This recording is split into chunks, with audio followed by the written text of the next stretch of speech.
angle, and a little bit of levity. That's the question. That's two questions, actually. That's Brazier, Monday to Thursday, 4 till 6 on GB News. Hello, I'm Patrick Christie's. And I'm Mercy Moroki. Make sure that you join us Monday to Thursday, 10 a.m. until midday, right here on GB News for To The Point. We're not afraid to talk about the topics that matter to you or the big topics that always matter. We cover absolutely everything, from the breaking political stories of the day to law and order, what's going on in the channel. We're not afraid to hold people to account. We always make sure we include your views on our show. Indeed, if you're thinking it, you can guarantee that we're saying it. So make sure you join the conversation with us, 10 a.m. until midday, Monday to Thursday, for To The Point on GB News. I'm Dan Wootton. Join me Monday to Thursday from 9 to 11 for the feistiest and most fun news debate on TV, where free speech reigns. I'll bring you a sharp take on the day's biggest stories, bombshell newsmaker interviews, and A-list guests. And I guarantee you, no spin, no bias, no censorship, and no reason to go to bed. That's Dan Wootton tonight, Monday to Thursdays from 9 on GB News.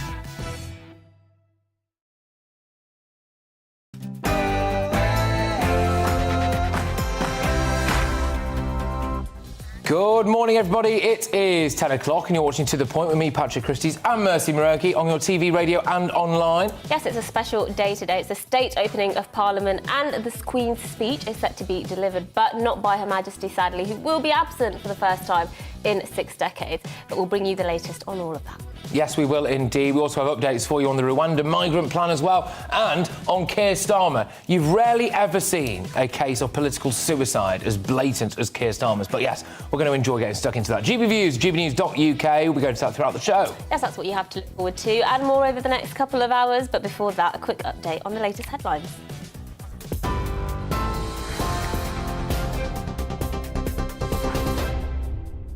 And very good morning. It's just 1 minute past 10. I'm Rosie Wright, here to keep you up to date on GB News. Now, cost of living plans to level up the nation.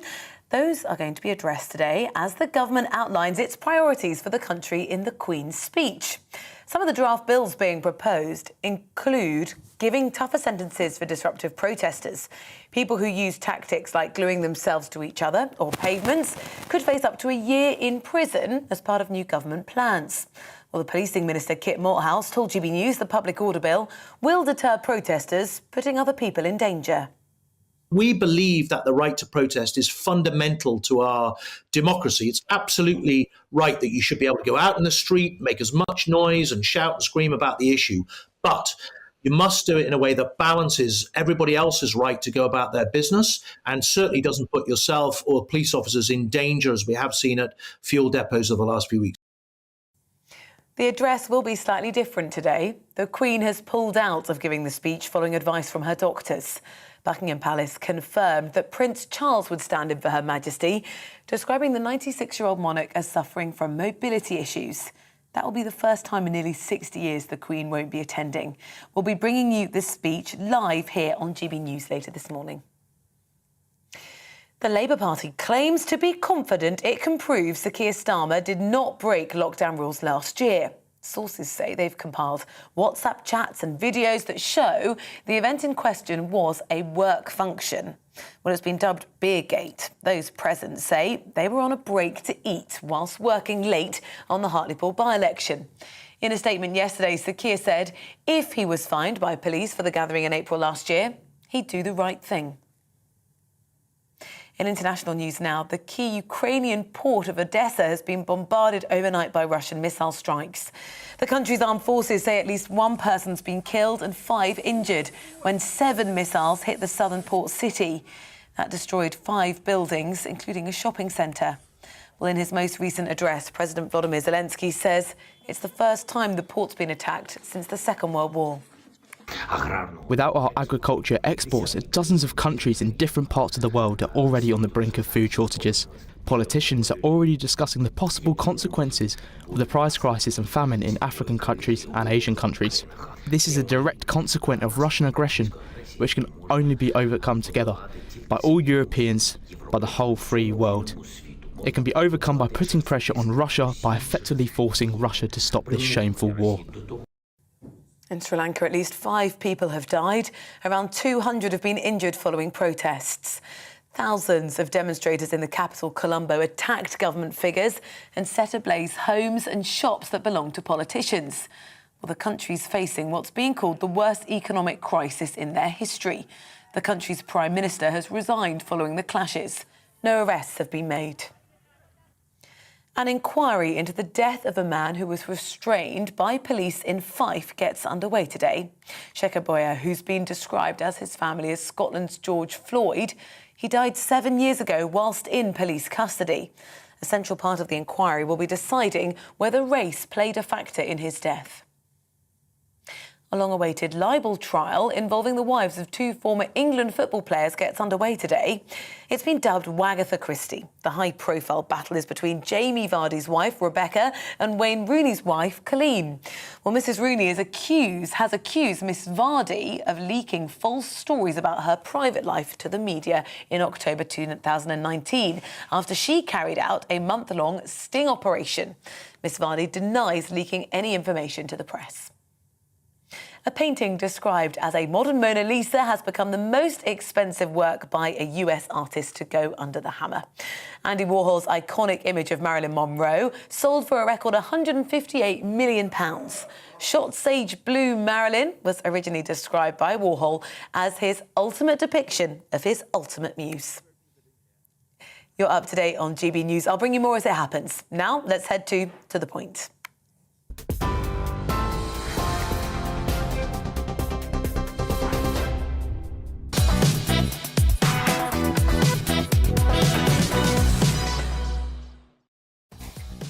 Good morning. This is To The Point on GB News with me, Mercy Moroki, and Patrick Christie's on your TV, radio and online. And it's a big day today as Parliament reopens. So here's what we've got lined up for you. Yes, right. So a Queen's speech without the Queen, unfortunately. That is what we can expect today, as the famous speech, which marks the reopening of Parliament and indeed sets out the government's agenda, will today be delivered by Prince Charles. It will sadly be the first time the Queen has missed the ceremony since 1963. We'll give you all the updates on all of that. Yes, and we'll also be crossing to Parliament live for that speech, and we'll have an expert analysis of any announcement with our political correspondent Tom Harwood. The government is setting out its agenda, as we said, so stay tuned for that. Yes, and following months of preliminary hearings, the Wagatha Christie case is finally set to go to trial. You love to see it. Colleen Rooney and Rebecca Vardy will meet in court over libel claims, and our reporter Ellie Costello will be there. No, I think it's a glorified I'm jealous that Ellie's there and not me.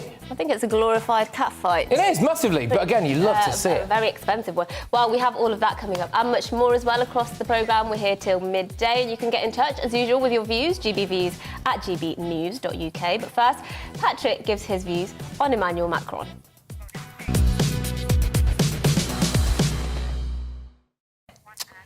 Emmanuel Macron can do one.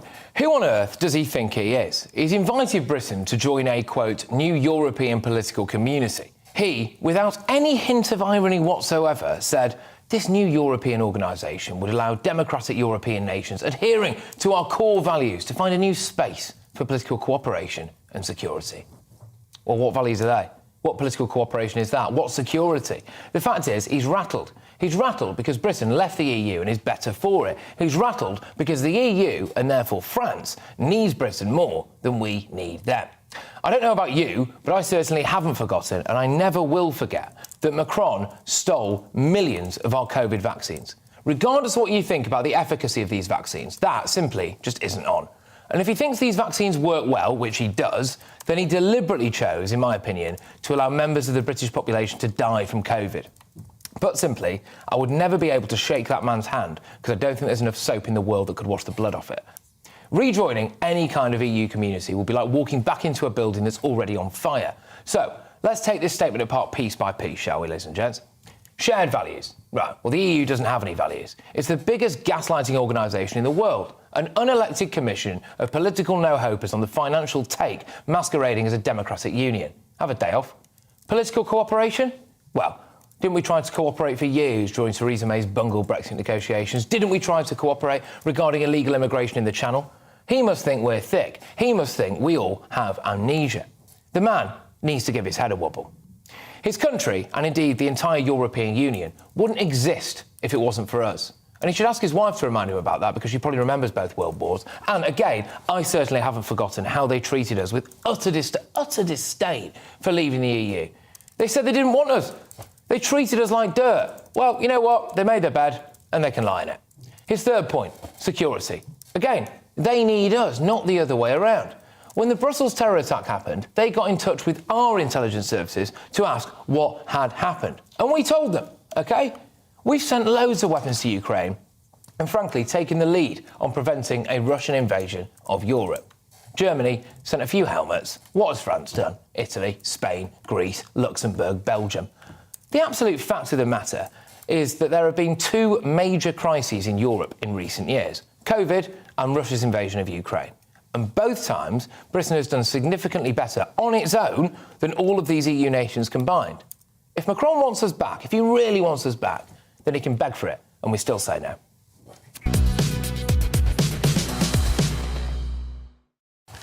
But, you know, I obviously like the guy. I think he's a great guy. Fan of his work. I think he can bog off. Yeah, I mean, the EU, it's an odd one, isn't it? Because they do like to pretend that they're this unified body, shared values. You can't possibly have shared values in a country, in a bloc, which is full of countries with incredibly different histories, which were at war with each other for decades throughout history.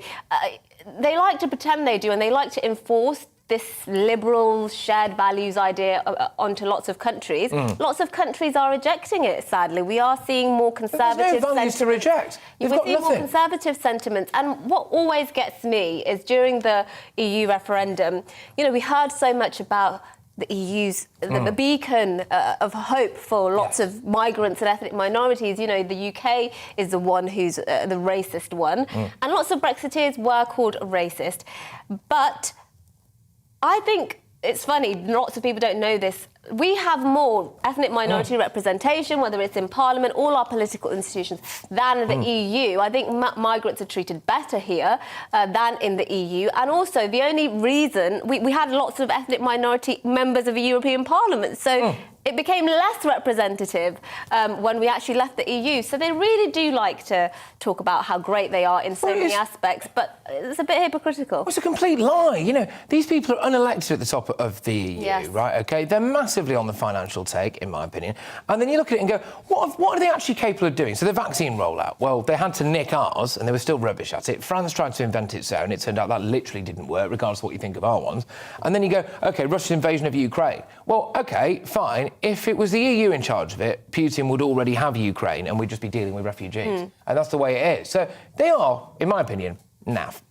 Naff. Anyway, there we go. Well, that's not what you think. GBNews and GBNews.uk. Yes. Sorry, you know what? Can I just explain myself? So I woke up this morning and I'll roll over in bed and I'll always check the news. And the very first thing I saw was Emmanuel Macron's face.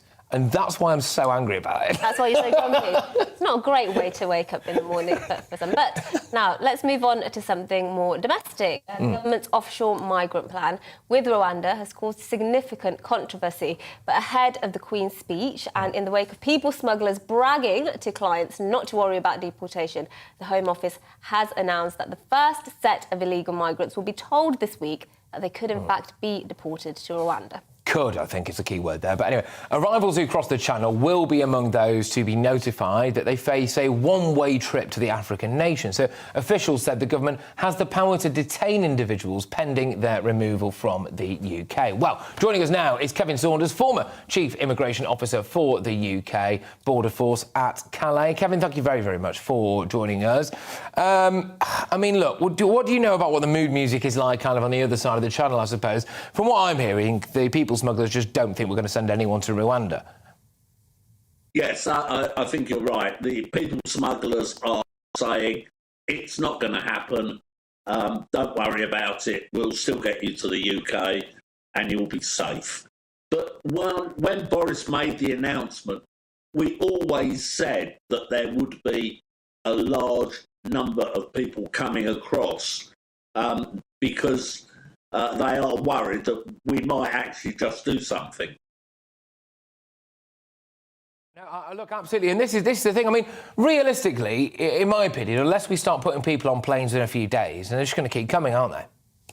Yes, I mean, I was at the announcement, and everything that the Prime Minister said at the announcement was very positive. The only negative thing is it's taken so long to even talk about getting people on the planes. I think that might have been an error. We needed to get them on the planes quicker. But even if we could get them on the plane quicker and there weren't these legal challenges being made against the Home Office, isn't the reality that it's only going to be a few hundred people that Rwanda have the capacity to take? And we're talking about tens of thousands that are coming here illegally. What difference will it really make, even if it does work? Well, I think it'll be more than a few hundred, quite honestly. My feelings are that it will be in the thousands. But the message that it will send out is, if you want to pay lots of money to these migrant traffickers, you stand the risk of losing all that money and being sent off to Africa. So I think it will act as a deterrent. But we've got to wait until the first people are stuck on the planes to actually see if it is a deterrent. OK, Kevin, look, thank you very, very much, as always, for joining us. Really great to get your insight, this, really, kind of going right to the top. This guy knows his onions when it comes to the channel, that's for sure. So thank you very much, Kevin. Great to have you on the show. Look, ladies and gents, what do you think about all of this? Do you think we'll actually end up sending anyone to Rwanda? Do you think it'll work? GBViews at gbnews.uk. But now... Yes, our Dover resident, Jackie McAllister, is down the line for us, joins us now to give her view on this. Of course, Dover is very much on the front line of this migrant crisis. Jackie, thank you so much for your time this morning. Just start by just giving us your view on the increasing numbers of people that are coming to Dover across the Channel illegally. I think it's taken so long to get something sorted now that it is good news that if Rwanda does happen, but the weather's getting better now, so we know that we're going to get more coming over. They have been the last few days, so, you know, we're just expecting more to come over. For us, it's not the worrying side of the ones that are helped over. It's the ones that how many are coming over and not getting processed and just like coming up off the shore and then just going off to do their own thing. Yeah, but Jackie, this is why we want to get people like you on, OK? Because you're a normal person. You are the British public, OK? That's what you are. And you understand these things. You're at the coalface of this, right? You understand these things better than any politician who never leaves the Square Mile or Westminster could ever hope to understand it. And actually, what is the mood like in places like Dover at the minute? Do you feel a bit abandoned by some people in Parliament? Do you feel as though they're putting all of this on you and just making you deal with it? Yeah, I do think that because it's been happening, like I said, for so long now. It's only now that we've got like the Navy patrolling our channel. It shouldn't have come to all this. It shouldn't have been left for so long that they were able to just come over. The channel is a scary place to be getting in a dinghy and just trying to travel across. Yeah, and I mean... Oh, go on. Carry on, Jackie, carry on. The mood in Dover is that it's, you know... We've got to start helping our own before we help all these coming over. You know, they're choosing to come over in the dinghies. They're not coming the correct way. And there's not a war in France, is there, Jackie? What do you feel like you can speak?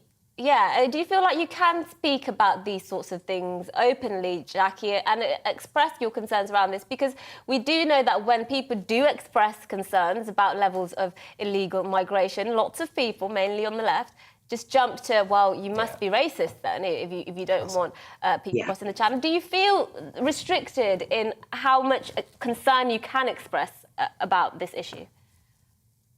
Yeah, we do. And, you know, just recently I've been to Spain, and as soon as you say you're from Dover, they say, oh, the dinghy place. And then I did have a debate with someone and it got heated and I got called racist. I'm not racist. It's just enough is enough now.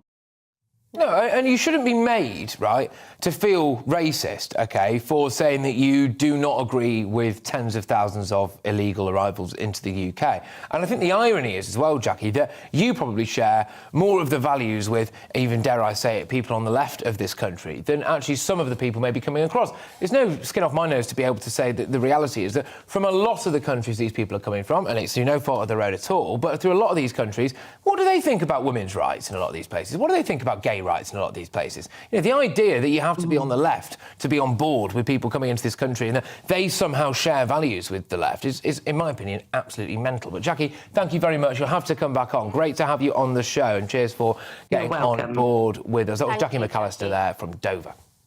Oh, Jackie was lovely. Jackie. I like speaking to ordinary people. We've had Zoe, we've had Jackie. Absolutely. I prefer speaking to regular people. I do. Regular people sounds a bit insulting. You're just normal. You mean not like celebrities like you mean?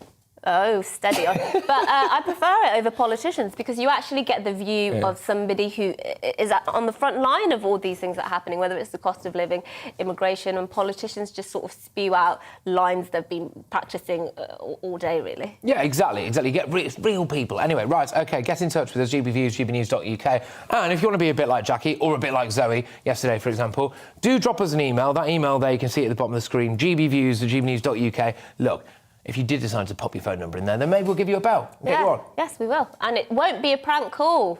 No, although it's hard to tell with me, really, to be fair. But anyway, there we go. Right, OK, so thank you very much. We can bring you a GB News exclusive, I believe, on one of the largest payouts by a council for sexual abuse in history. All of that's after the break. Don't go anywhere. Hello, very good morning to you. I'm Aidan McGivern from the Met Office. A cloudy and damp start for some across England and Wales, but that cloud and rain will clear through the morning, replaced by sunny spells, but also some fairly lively showers in the north. At the moment, we've got a couple of areas of low pressure to the north and northwest of the UK. They've been sending weather fronts in from the northwest. It was a wet day yesterday for Scotland and Northern Ireland. That rain is now across central and southern parts of England, but really is a weakening feature. So the rain more or less petering out, very little as the front clears East Anglia and the southeast. Sunny spells then follow, and for the south and southeast, mostly it's just a fine afternoon with warm sunshine, 20-21 Celsius possible towards the southeast. But scattered showers for parts of Wales and northern England, and some very lively downpours for Scotland and Northern Ireland, where it will feel cooler, 15-17 Celsius here. And those showers turning into longer spells of rain, I think, through the evening across western Scotland, parts of Northern Ireland as well. So an unsettled night to come for Scotland, for Northern England, Northern Ireland. Drier and clearer for a time further south, but even in the south we'll see clouds thickening, 12 Celsius at dawn on Wednesday, but also some outbreaks of rain starting to emerge towards the southwest. And this area of rain is going to slowly spread across some southern parts of England, into the Midlands perhaps, as well as South Wales by the afternoon. A lot of uncertainty about the track of the rainfall, so some error bars concerning its position. Wouldn't take the graphics too literally at this point, but nevertheless some fairly useful rainfall potentially for southern parts of England and Wales. Scotland, Northern England, Northern Ireland keep the sunny spells and showers, and it's a similar picture here on Thursday and Friday, turning drier and brighter meanwhile further south, and a fine weekend for many.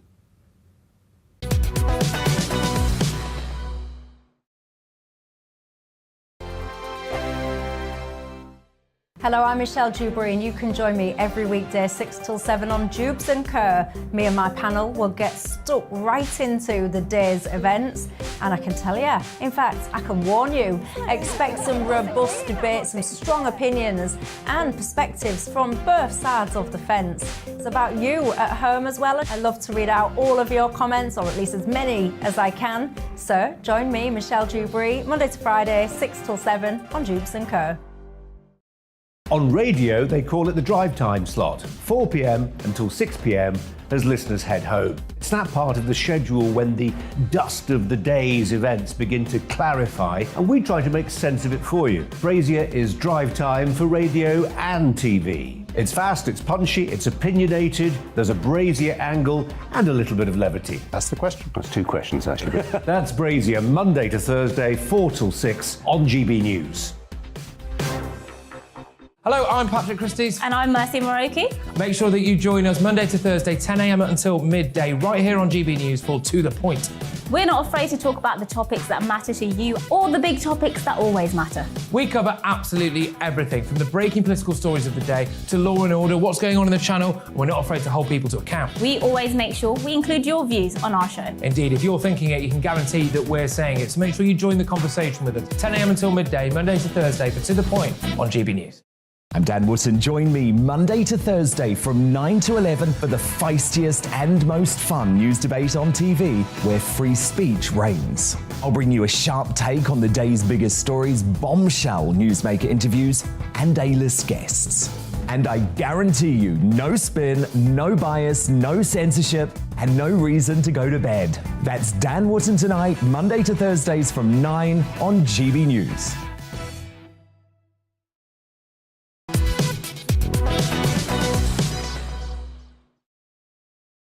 Well, good morning, everybody. It's 10:25. This is To The Point with me, Patrick Christys, and Mercy Moroki on GB News. And yes, that's right, we're live on TV, online and radio this morning. Yes, now, quite a depressing story, this, but more than £108 million has been paid out by a compensation scheme for people who were abused in children's homes run by Lambeth Council in South London.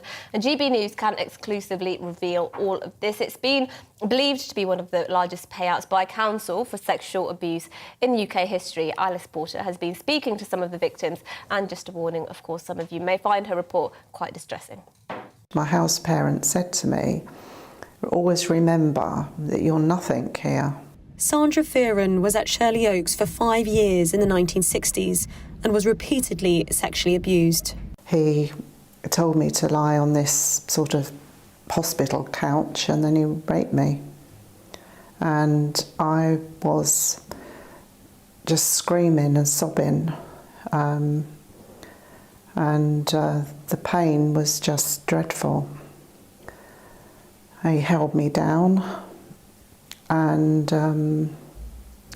that went on for 2 years. So you've received one of the largest payouts in compensation. What kind of difference has that made to your life? The compensation actually doesn't take the pain away, but it does help to maybe make my future a bit more secure. And you've been recognised that it happened. We're believed, and that is just so important to me. Sandra is one of 2,236 people who have applied to the Lambeth Redress Scheme for compensation. Applicants have to provide evidence of their abuse. Shane Donnelly suffered physical, sexual and racist abuse at Shirley Oaks. He's waited 2 years for compensation. People have received far less for the same abuse because they're black. Felt almost sort of like victimised all over again. We had to go through psychiatrists, and the psychiatrists used our care files, which was written by our perpetrators. I know people who, they got so ill and stressed that they just took the lowest offer. Survivors are being supported by Raymond Stevenson, who also went to Shirley Oaks.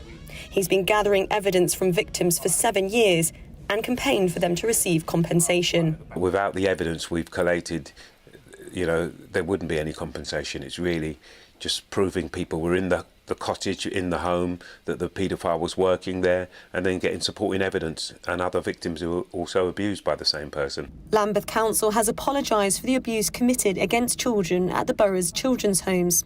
They say their redress scheme is the first of its kind in the country and includes compensation to victims and survivors where race was an aggravating feature in the abuse. Only 6 men have been convicted since the 1990s in connection with abuse in the care homes.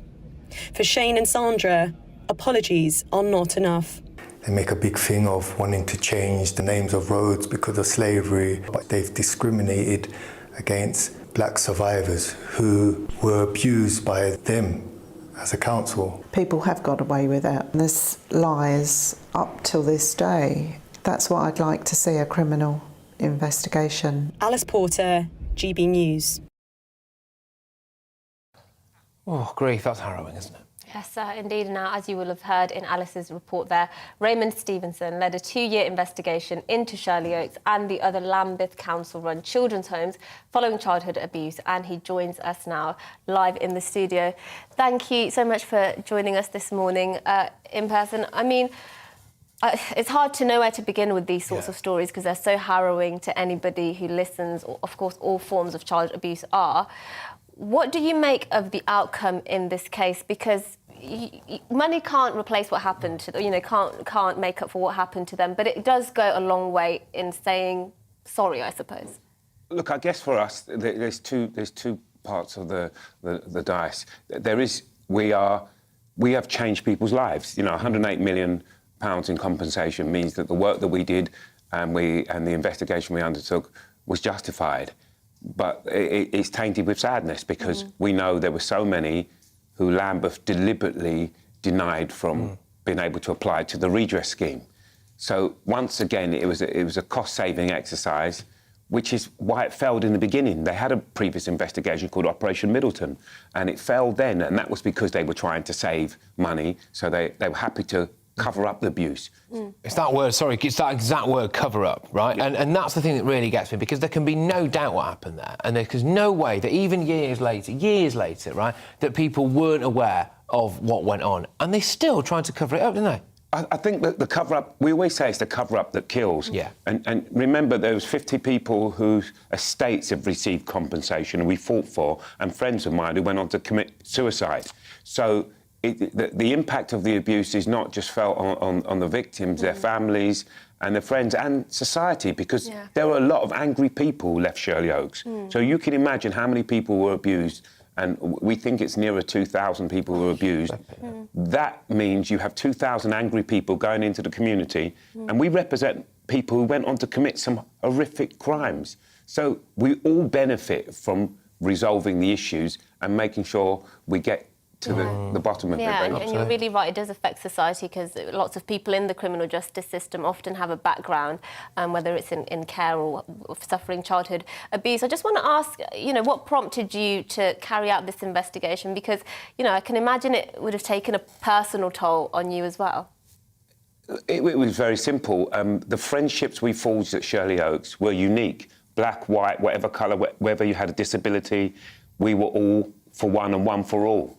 And so when one boy came to me, Shane actually, who spoke, and he came to me and said he was sexually abused, and then told me 5 members of his family were sexually abused, I had no choice. I mean, all for one and one for all. I made some money in the past, and all that was put aside, and I decided that I would put a team together to investigate. And it's strange because we have to investigate without the police. Yeah. We knew the police were implicated in what took place in Lambeth, so we had to keep our investigation away from the police. So, just talk to me a bit about that then, because I think it's important to get that kind of detail, really. So you've got, what was it? Would you say the police were involved? Was there some local politics involved? Was it the quotes unquote the establishment?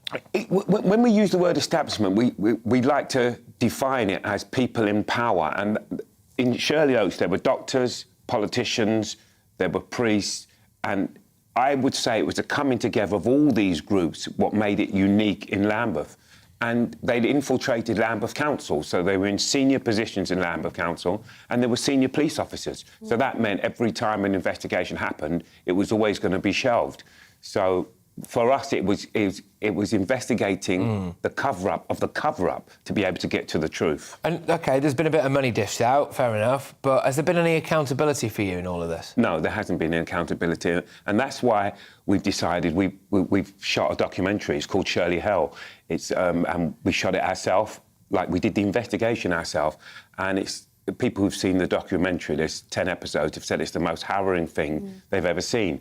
But also it's the most empowering thing because this is the coming together of hundreds of children who were abused, and we all decided we were going to stand strong and it was all going to be all for one and one for all. And that's, so when it's tinged with sadness, the empowerment side of it, of us helping so many people to get justice, it still resonates with us. Absolutely. And let me sort of bring you back to the present day, because we do know child abuse still happens pretty much on an industrial scale, and institutions are still implicated in that. What do you make of this current state of child abuse and how it's dealt with in this country today? I think first and foremost, when you talk about historical child abuse, you're insulting the people because we're still alive. So there is no definition. Yeah. But actually, the building blocks of the abuse that took place in Lambeth, and this is what our documentary shows, are still in place now. Because we haven't had a successful proposal for the past, proper investigations which show how it happened, how an organisation, a paedophile ring, can control an institute, then you're never going to get successes in the future. So we're looking out there now and saying that there are children being abused right now who it will take them 30 years before they come forward. So how do we juxtapose that? How do we get in that? What we do is have some successes, and that means accountability. If you show these people who covered it up are accountable, this will empower more people to come forward. Look, absolutely, and yeah, I'd like to shake your hand, actually. Good luck to you, mate. All right, take care. You mentioned a documentary. Where can people see that? We're just currently finishing the editing. It's called Shirley Hell. We're speaking to people about broadcasting it, but it will be available for everyone to see. Well, look, come and join us again when that documentary's out there, and thank you so much for the work you've Cheers, done. man. Thank you. Good to you. Good for you. All right. OK. Right. Look, goodness gracious me, I don't know where to go from that, isn't it? But get in touch about that as well. GBViews, GBnews.uk. But stay with us. Keep your thoughts coming in. We'll be back after a very short break.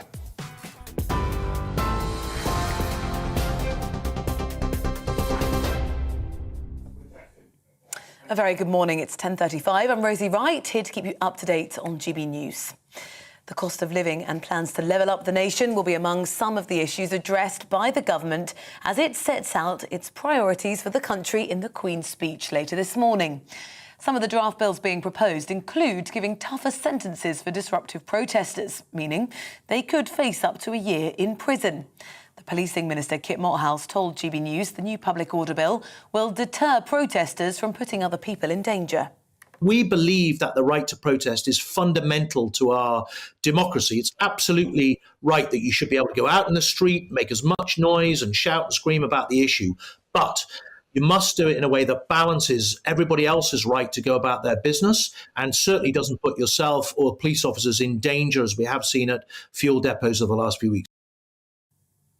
The address will be slightly different today after the Queen pulled out of giving the speech following advice from her doctors.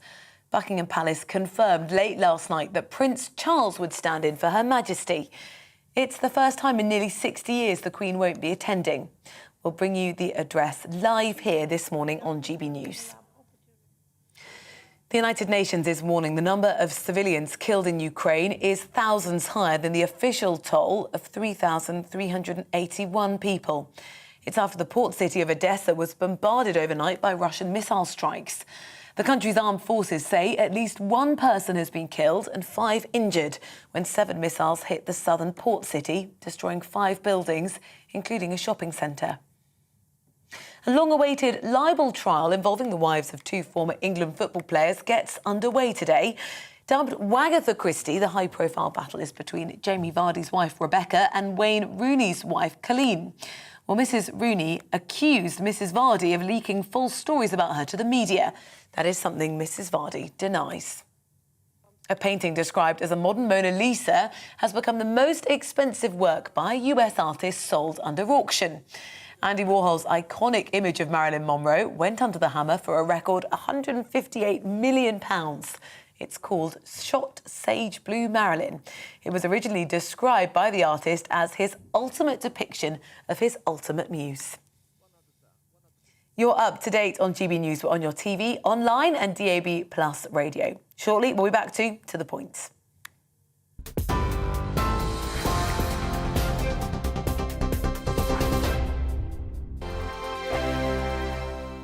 Hello, I'm Michelle Dewberry and you can join me every weekday 6 till 7 on Jubes and Kerr. Me and my panel will get stuck right into the day's events and I can tell you, in fact, I can warn you, expect some robust debates, some strong opinions and perspectives from both sides of the fence. It's about you at home as well. I love to read out all of your comments, or at least as many as I can. So join me, Michelle Dewberry, Monday to Friday, 6 till 7 on Jubes and Kerr.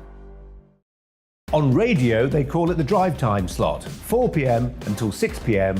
as listeners head home. It's that part of the schedule when the dust of the day's events begin to clarify, and we try to make sense of it for you. Brazier is drive time for radio and TV. It's fast, it's punchy, it's opinionated, there's a Brazier angle and a little bit of levity. That's the question. That's two questions, actually. That's Brazier, Monday to Thursday, 4 till 6 on GB News. Hello, I'm Patrick Christie's. And I'm Mercy Moroki. Make sure that you join us Monday to Thursday, 10 a.m. until midday, right here on GB News for To The Point. We're not afraid to talk about the topics that matter to you or the big topics that always matter. We cover absolutely everything, from the breaking political stories of the day to law and order, what's going on in the channel. We're not afraid to hold people to account. We always make sure we include your views on our show. Indeed, if you're thinking it, you can guarantee that we're saying it. So make sure you join the conversation with us, 10 a.m. until midday, Monday to Thursday for To The Point on GB News. I'm Dan Wootton. Join me Monday to Thursday from 9 to 11 for the feistiest and most fun news debate on TV, where free speech reigns. I'll bring you a sharp take on the day's biggest stories, bombshell newsmaker interviews, and A-list guests. And I guarantee you, no spin, no bias, no censorship, and no reason to go to bed. That's Dan Wootton tonight, Monday to Thursdays from 9 on GB News.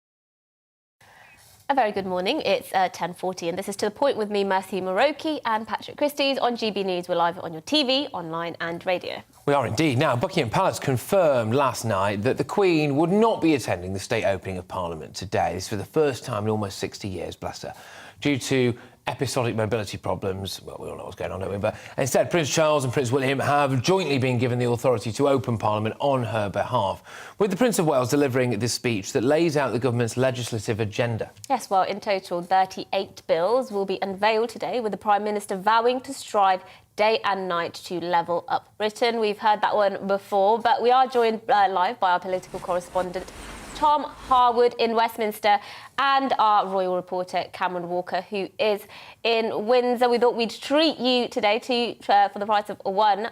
You look very similar as well, actually. But look, Tom, tell us what we can expect today from the state opening of Parliament. Of course, we know that Her Majesty's not going to be there 59 years since she's been doing this every single year. What can we expect?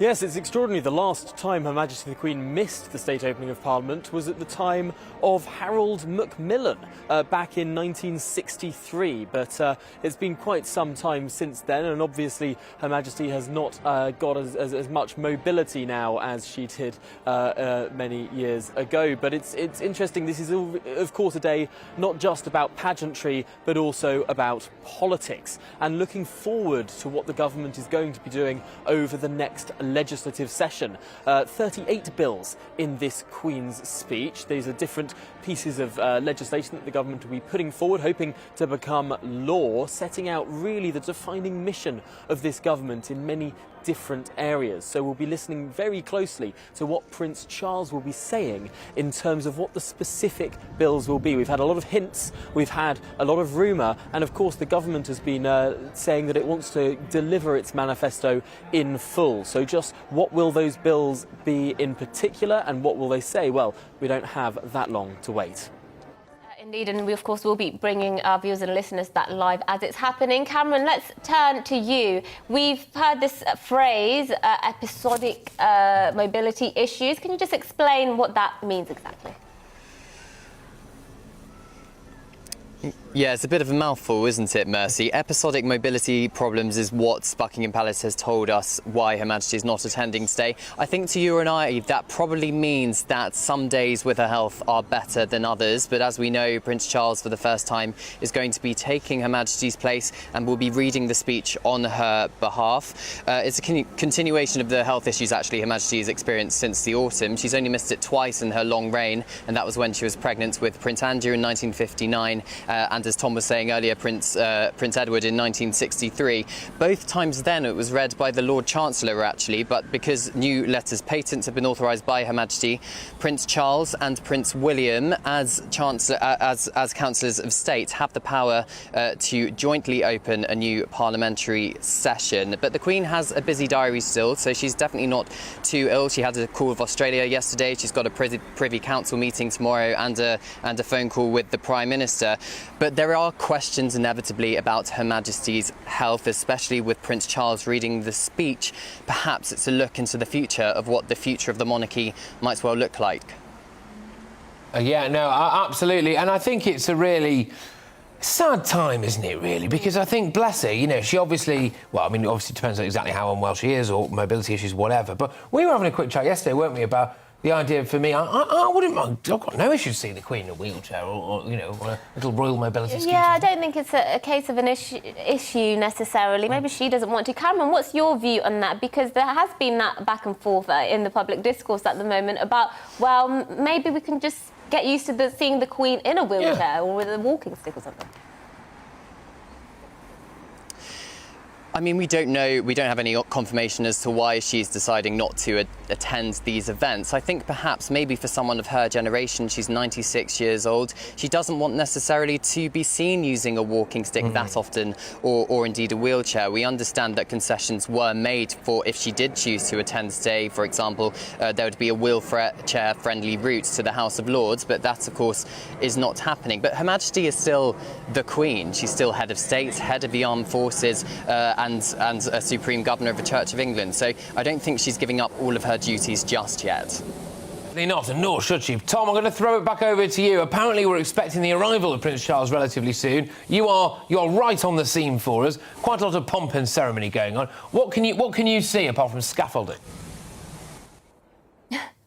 Certainly, quite a lot of pomp and ceremony. In fact, the music has just stopped in time for me to answer your question, Patrick. But yes, there have been guards standing behind me, lining the route there through to the Lord's entrance of Parliament there underneath Victoria Tower behind me. Now, unfortunately, for those listening on the radio, they'll be able to say that those listening on the radio will be able to not enjoy that grand vision, although I have to say it's not that grand because there is a lot of scaffolding on the building as well. But yes, we've already seen one car make that route, and that route that is lined with members of the armed forces in their bare-skinned hats. I believe the Crown may have arrived first, and then of course Prince Charles will be arriving in a little bit of time as well. And then it's the short walk through the Royal Gallery of Parliament, entering up through the steps. Now this is a part of Parliament that ordinarily people don't go into. It's reserved for special occasions like this entrance, and so Prince Charles will be able to walk in down through the gallery and behind the House of Lords, where he'll walk through there and sit in front of both houses as he delivers that speech. Yes, indeed. Well, we await with bated breath to see what Prince Charles and William say and do, and the government's agenda, of course. Tom, thank you very, very much. And Cameron as well for joining us. I don't think they look that similar. No. I was going to ask you live on air who you think's better looking, but you know. Yeah, they're very handsome chaps, though. We can all agree with that. They're showing me up a bit, but it's not hard, I suppose. Anyway, but there we go. Right, well, look, what do you make of all this? For me, anyway, you know, this idea, I completely understand. Obviously, the Queen's an incredibly dignified. You can't possibly describe her well enough, right? But I personally couldn't care less whether or not I saw her in a wheelchair. I couldn't care less whether or not she was in Yeah, it's not about... I don't think anybody would care. Nobody would see Her Majesty in a wheelchair and say, oh, gosh, why she... No. You know, it's not about that. There's a sadness associated with it, isn't there? Lots of people wouldn't want to see her in a wheelchair, not because they think it's inappropriate or whatever, but just because it would be quite tragic. A visible sign of decline, in a way. Yeah, exactly. Well, bless her anyway. We wish her well, obviously, of course. And I'm sure all of you will as well. GBViews at gbnews.uk. I believe we're going to head back. We're going to head back over when Prince Charles does rock up to Parliament. But now, something I think we can all agree much more important. It's Wagatha Christie time, people. Yes, following months of preliminary hearings, the Agatha Christie case is finally set to go to trial. Colin Rooney and Rebecca Vardy will meet in court over libel claims involving selling private stories to the Sun newspaper, with both parties set for a head-to-head civil case. Well, our reporter Ellie Costello has this report. The Battle of the Wags is heading to trial. 3 years ago, in October 2019, Twitter exploded when Colleen Rooney, wife of Wayne Rooney, accused Rebecca Vardy, wife of Jamie Vardy, of leaking stories about her to the press.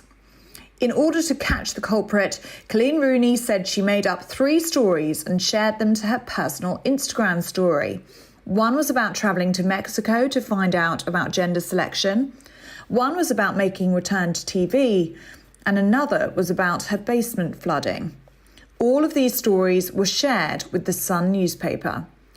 Colleen Rooney knew that somebody was sharing her personal stories with the paper. She blocked everyone from viewing her stories apart from one account. She said that only one person viewed the stories, the content of which then ended up in the Sun. Colleen posted that now infamous line, "It's ... Rebecca Vardy's account." Colleen's investigative skills led to her being dubbed Wagatha Christie, a nod to the British crime novelist Agatha Christie. After the very public accusation, Rebecca Vardy, who was heavily pregnant at the time, denied any involvement. Rebecca Vardy is now suing Colleen Rooney for libel. Legal costs of the preliminary hearings have already cost more than £400,000 on each side. The trial at the Royal Courts of Justice is scheduled to last for 6 days. Ellie Costello, GB News. Yeah, I mean, there we go. Just to make it clear as well, Colleen Rooney is technically the defendant in all of this. I think we maybe got that wrong earlier on. But yes, I mean, I've got to be honest with you, I'm absolutely obsessed with this. Are you? I'm gripped. I can't summon too many monkeys to give, to be honest. Yeah. Because I just think it's really expensive, and it's just, I said, a glorified cat fight earlier, which it basically is. It's all over some Instagram posts. Yeah. I mean, you know, it's news because it's a massive case and they're very famous people. Well, their husbands are very famous people, but other than that, I mean, come on. What do you reckon the husbands make of it? Out of touch. Do you reckon they've had a shot? I don't think they could give... Stay out of this one, Jamie, you know. Yeah, you know, it'll be a court case of 2 halves. If we score more goals, then we might win. No, okay, fine, whatever. But I wonder whether or not they'll stay out of it. Like, whether just let them do it. Do you reckon they've privately both just gone, look, can you just leave it? They've got better things to do, like their job, which is football. Yeah, you would have thought it's surprising at this time. I do. I mean, Wayne Rooney obviously clearly doesn't have a leg to stand on when it comes to his misses. But Jamie, you would have thought maybe. When it comes to morals in general. Okay, but well, some recollections may differ. But yeah, Jamie Vardy. Can you just imagine if they tried to both of these people talk their other half out of it, and they've just gone, screw it, all right, it's happening, we're in court now. Yes, well, we will bring you the updates on that Wags at War story. There are good little sort of headlines with this. Wags at War, Wagatha Christie. Wagatha Christie was, whoever came up with that deserves, whatever they're paying them is not enough. And to be fair, I will concede this, it was a brilliant sting operation on the part of Colleen. I'll never forget when that popped off, when I saw the Instagram post, the tweet or whatever, and it was like, it was a thing of beauty. Anyway, right, OK, we're going to drop into the inbox now, GBViews at gbnews.uk. Loads of you have been getting in touch, and quite a bit going on about Emmanuel Macron. I think it's fair to say he's not the most popular chap when it comes to you guys here. But also quite a bit about Rwanda as well. I think when the war is finished in Ukraine, they should send, this is Jeffrey's view, they should send illegal immigrants to a different place. So basically Jeffrey's saying clamp down on what's going on in the channel, especially after the Ukraine situation. Yes, well, we've of course been talking about the Queen, and she won't be at the state opening of Parliament today to deliver her Queen's speech. Well, Leslie has got in touch and said, "Hi, Patrick and Mercy. She isn't ill. She is 96. Yeah. There is no other story in this, which is true. She's the average life expectancy is about 81, 82 years, so she's far outlived that. This isn't illness, and that's a great point to make. Paul says, "I'm an ex-British soldier. I love the Queen, my boss, and I wouldn't like to see her in a wheelchair," which is what we were speaking about. Yeah, interesting stuff earlier. I'll be actually giving my views on the Queen, giving her a bit of a praise. Very shortly, in about 10 minutes, so stay tuned for that as well. Absolutely, yes. And basically a lot of you say, so in case you are just joining us, basically, Emmanuel Macron has done something, even by his standards, pretty weird. And he's basically said that Britain could rejoin some kind of European political community. So he's not said the EU, obviously, a separate European political community with shared values, etc. And basically, a lot of you have said no. And in fact, Leslie has said, quite simply, I detest Macron. The views of Leslie, and of course, I couldn't possibly comment. Well, there you go. Use your imagination. And now let's take you through some of the other headlines you may have missed. A new law in Alabama has come into effect this week, making it a felony for doctors to prescribe hormones and puberty blockers to anybody under the age of 19. So the Alabama Vulnerable Child Compassion and Protection Act, gosh, that's a mouthful, has attracted criticism from LGBT groups for its ban on gender-affirming medical care for kids looking to change gender. So, in fact, the parents of 4 transgender youths have already filed a lawsuit against the law, saying it deprives their children of access to established medical care that is safe, effective and necessary. That's what they say. It's definitely not necessary. I mean, it's effective because you're blocking puberty and you're giving your child different hormones, so it's effective in that respect, I guess. But necessary, safe, I don't think so. And you know what? This is what I like about some of the more conservative states in America. I don't love everything about them, but at least they take a stand against all of this ridiculousness and they actually do something about it. We would never, I don't think, Britain would never do something like this because it would just upset too many people, mostly on the left.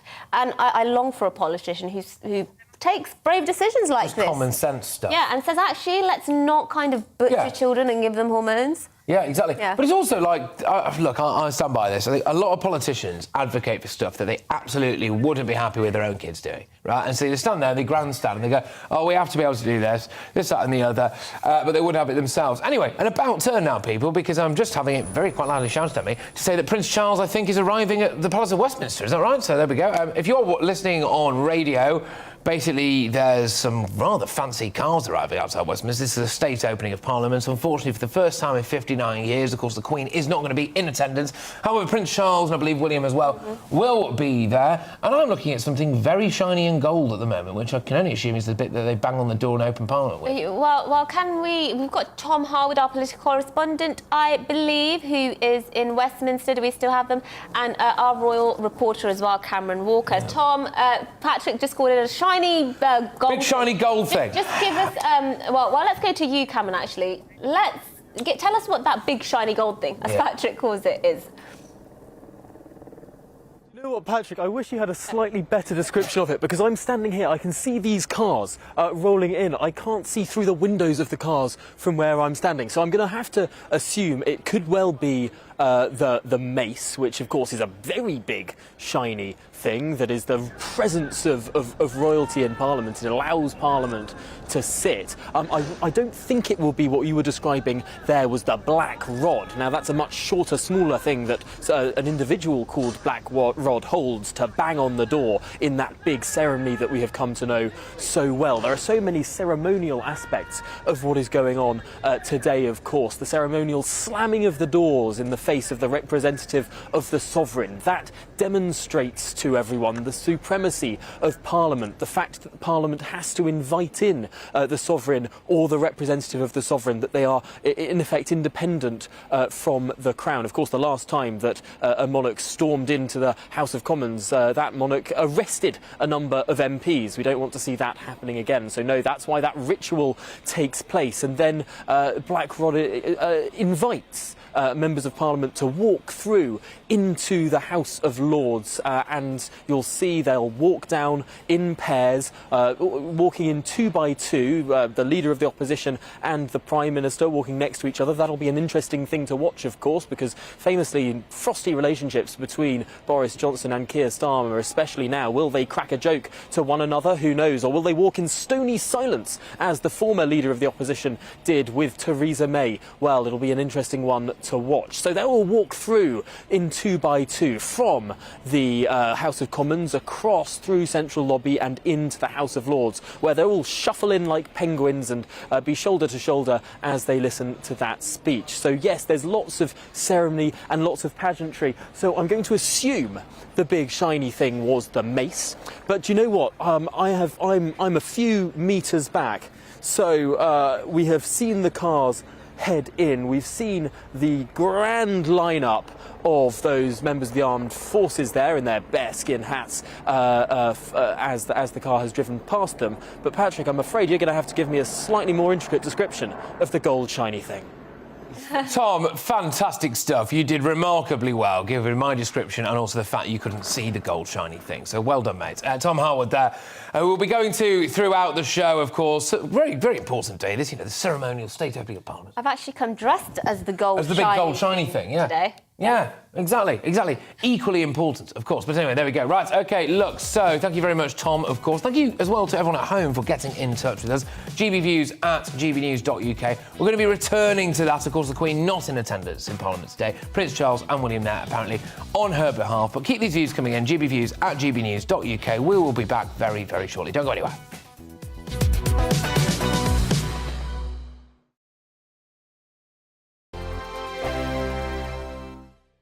Hello, I'm Michelle Dewberry and you can join me every weekday 6 till 7 on Jubes and Kerr. Me and my panel will get stuck right into the day's events and I can tell you, in fact, I can warn you, expect some robust debate, some strong opinions and perspectives from both sides of the fence. It's about you at home as well. I love to read out all of your comments, or at least as many as I can. So join me, Michelle Dewberry, Monday to Friday, 6 till 7 on Jubes and Kerr. On radio, they call it the drive time slot, 4 p.m. until 6 p.m. as listeners head home. It's that part of the schedule when the dust of the day's events begin to clarify, and we try to make sense of it for you. Brazier is drive time for radio and TV. It's fast, it's punchy, it's opinionated, there's a Brazier angle and a little bit of levity. That's the question. That's two questions, actually. That's Brazier, Monday to Thursday, 4 till 6 on GB News. Hello, I'm Patrick Christie's. And I'm Mercy Moroki. Make sure that you join us Monday to Thursday, 10 a.m. until midday, right here on GB News for To The Point.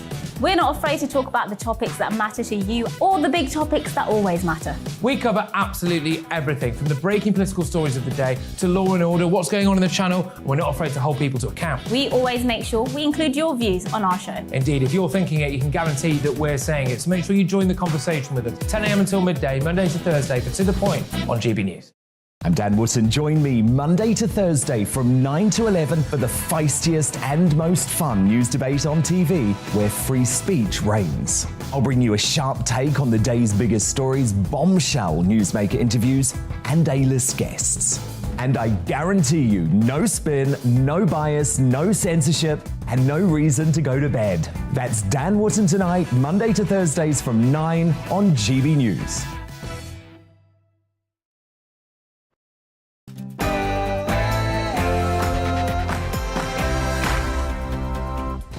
Yes, good morning, everybody. This is To The Point on GB News with me, Patrick Christie's, and Mercy Moroki on your TV, radio and online. We're with you all the way through until midday with a show jam-packed with all of today's biggest stories, loads of chat as well, expert guests and your opinions. Yes, make sure you get in touch with those opinions. gbviews at gbnews.uk is our email, and we'll get to those over the next hour. But first, let's give you the latest news with Rosie.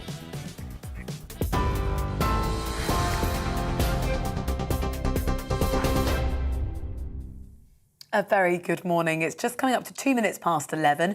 I'm Rosie Wright, here to keep you up to date. Well, cost of living, plans to level up the nation. There's some of the issues that are going to be addressed today as the government outlines its priorities for the country in the Queen's speech.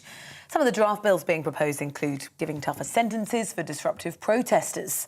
People who use tactics like gluing themselves to each other or pavements could face up to a year in prison as part of new government plans. Well, Policing Minister Kit Malthouse told GB News the public order bill will deter protesters from putting other people in danger.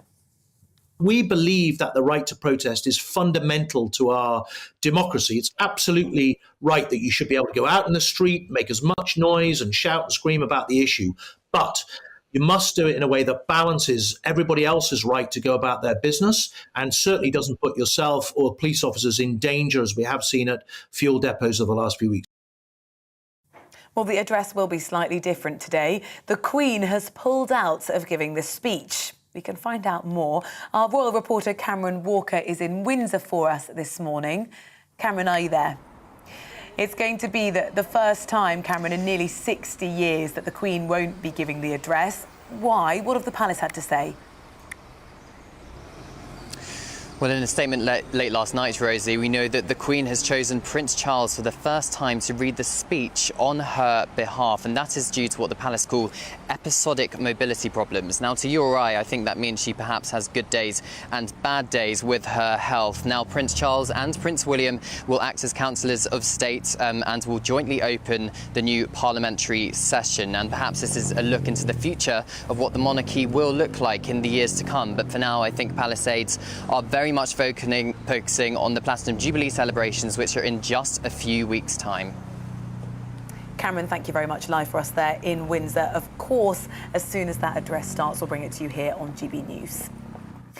Now, the Labour Party claims to be confident it can prove Sir Keir Starmer did not break lockdown rules last year. Sources say they've compiled WhatsApp chats and videos that showed the event in question was a work function. Sir Keir says if he's fined for the gathering in April, he'd do the right thing. Conservative MP Andrew Bridgen told GB News he thinks the Prime Minister and the Labour leader should be treated equally. Keir Starmer was in real danger of being eaten by a monster that he'd actually created himself by calling for Boris Johnson and Rishi Sunak to resign just for being under investigation. For me, what we need to do is we need to have investigators who are investigating Partygate to go up there and oversee that investigation in Durham so that we have consistency of application of the law. The United Nations is warning the number of civilians killed in Ukraine is thousands higher than its official toll of 3,381 people. It's after the southern port city of Odessa was bombarded overnight by Russian missiles, destroying a number of buildings, including a shopping centre. Ukraine's armed forces say at least one person has been killed and 5 injured.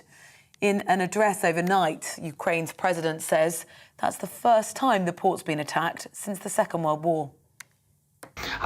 Without our agriculture, exports in dozens of countries in different parts of the world are already on the brink of food shortages. Politicians are already discussing the possible consequences of the price crisis and famine in African countries and Asian countries. This is a direct consequence of Russian aggression, which can only be overcome together by all Europeans, by the whole free world. It can be overcome by putting pressure on Russia by effectively forcing Russia to stop this shameful war. In Sri Lanka, at least 5 people have died and around 200 have been injured following protests. Thousands of protesters in the capital, Colombo, attacked government figures and set ablaze homes and shops that belong to politicians. The country's facing what's being called the worst economic crisis in their history. The country's Prime Minister, Mahinda Rajapaksa, has resigned following the clashes. No arrests have been made. A painting described as a modern Mona Lisa has become the most expensive work by a US artist to go under auction. Andy Warhol's iconic image of Marilyn Monroe went under the hammer for a record £158 million. Shot Sage Blue Marilyn was originally described by Warhol as his ultimate depiction of his ultimate muse. You're up to date now on GB News. We'll bring you more as it happens. Now let's head back to the point.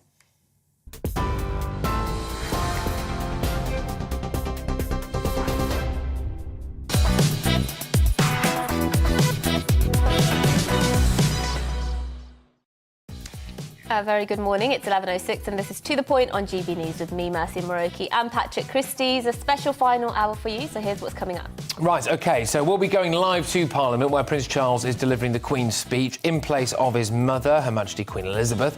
For the first time in nearly 60 years, she misses the state opening of Parliament. Yes, and the ceremony is, of course, an opportunity for the government to put forward its legislative agenda for the next parliamentary session, and one of those key announcements is expected to be the Public Order Bill, which aims to crack down on disruptive so-called guerrilla protests such as Extinction Rebellion and Insulate Britain. Well, our security editor Mark White will be joining us later to unpack those proposals. Yes, I just call them Insulate Prison now because that's where they all are. But anyway, we'll have live coverage, reaction and analysis from Westminster, Windsor and here in our studio, so don't you dare go away.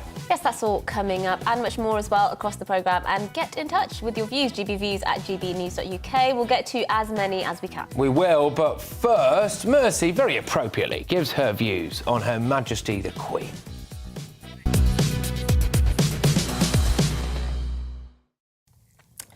Now, the topic of the day for me needs no elaborate description or sermon to convince you of its significance, because the simple facts speak for themselves.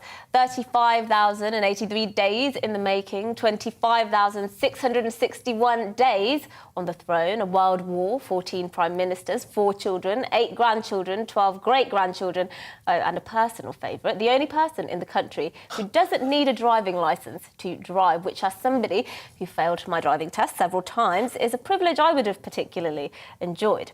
These are just the tip of the iceberg when it comes to Queen Elizabeth II and her fascinating, record-breaking reign. And today, as a new session of Parliament begins, the Queen will sadly be absent when the iconic Queen's Speech reading takes place, the first time in 59 years. Her son, Prince Charles, the future king, of course, will instead be delivering the address in the House of Lords on Her Majesty's behalf. This is due to what's being called episodic mobility problems, which essentially means the Queen is struggling to move some of the time. And it's no wonder. She's lived 15 years beyond life expectancy in the UK. She's made it to the 1% club in terms of age. Yes, 99% of us won't live to see the day. You may disagree, but I just think the Queen is extraordinary. I'm awed by how beautiful, how committed she has been during her reign, and I'm inspired by her, quite frankly. When I read the news late last night that the Queen would be missing her first Queen's Speech in 6 decades, I initially felt a sense of sadness. Nobody wants to see an icon fade away, even if they fade away covered in glory. But actually, today, I feel like, you know what? I can't think of a single other person who deserves a rest more than the Queen. I hope Her Majesty is at home in a warm blanket with a nice cup of tea, happy and glorious with her corgis by her side, and gets to relax and enjoy for the first time in 6 decades, actually watching the marvellous spectacle that is the state opening of Parliament, like tens of millions of us have over generations. So, here's to the Queen today, and long may she reign over us. Yes, indeed. Well, I mean, that was stirring stuff. That was very stirring stuff. I mean, it actually has brought a tear to my eye. I can see you. Yeah, it's just me there, so... No, it's all right. Carry on. Do it again. That's what I say. Do it again. No. Yeah. Like the national anthem. It's got a third verse. No. I'm unashamedly a monarchist, I have to admit, and I mean, not enough good words can be said about Her Majesty, the Queen, and you know what, I just think she deserves a rest, actually. As we say, 59 years, she's been doing this every single year. Yeah. You know, that 1963, that was the last time she was absent, and so, you know what, good for her, let her have a little rest. Can I just say, cracking fact that about her not needing a driving licence? I know. I wasn't aware of that at all. She's never taken a test, I believe. Yeah. She's never actually passed a test. Well, she doesn't need to, because she does legally can drive. Yeah, well, yeah, because I'm surprised she needs a licence to do anything. She's the Queen. Yeah. It did make me laugh, just quickly before we go to our guest, who, bless him, has been sitting here for quite a while now. But, I was quite surprised. One of the things about when she was doing the Queen's Speech a couple of years ago, and she was in front of this big gold grand piano, and people were like, oh my gosh, look at that privilege. Well, yeah, she's the Queen. She's not going to be sat in front of like a painting of Live, Laugh, Love on the wall, is she? In an IKEA couch. I mean, she lives in a palace. Yes. So, yeah, long reign. Long may she reign. Well, joining us now, personal favourite for me, Charles Ray, giving us some insight into the Queen. He's a royal expert, former royal correspondent for The Sun as well. Charles, good to see you again. What do you make, first of all, of the fact that the Queen will not be reading the Queen's Speech today and that Prince Charles will be taking over? Well, first of all, Mercy, I'm going to have to check your calculator to make sure all your figures right. I'm sure you are right, but pretty impressive. I like you, I was a bit surprised when I heard last night that she wasn't going to make the speech at Parliament, because obviously it's one of the key roles that she has throughout her reign. But you know, it's like you, a sense of me says, well, fine, great, let's let her rest, let her take it easy. The only thing that's wrong with it is her legs, and they've come up with a strange phrase, episodic mobility problems, which to you and me is you wake up some days and your legs ain't working terribly well. And I'm just hoping that she has enough rest and makes as many of the Platinum Jubilee weekend days that she can. The fact that Prince Charles is reading the speech is not unexpected. I mean, he is a Councillor of State, as is Prince William. Interestingly, the other two are Harry and Prince Andrew, and why they won't be there. So, yes, it's a good thing that he's going to be reading the speech on her behalf. Absolutely, and this episodic mobility issue that we keep hearing about, I think, as our royal reporter quite appropriately put it, it sounds a bit like she has good days and bad days, right? That seems to be the reading between the lines. As I mean, goodness gracious me, I mean, there's no chance I'm going to get to 96. I'm amazed I'm still here anyway, to be honest with you. But you know, do you think that she doesn't want to be seen in a wheelchair because she thinks it might seem like a sign of weakness or something like that? Is that what it is? I'm not entirely sure. I think there's a bit of vanity involved, that she doesn't want to be seen in a wheelchair. And I heard you mention earlier on it wouldn't bother you if she was in a wheelchair. I'm with you. It wouldn't bother me as well. I think there wouldn't be anybody who would complain if she happened to turn up in a wheelchair at all. She's 96, her legs aren't working all that well, then why not be in a wheelchair? And I wouldn't be surprised if she does make tripping the colour on that balcony. You don't actually see her sit down. I just hope the seat is high enough so that the people can see her from the mall.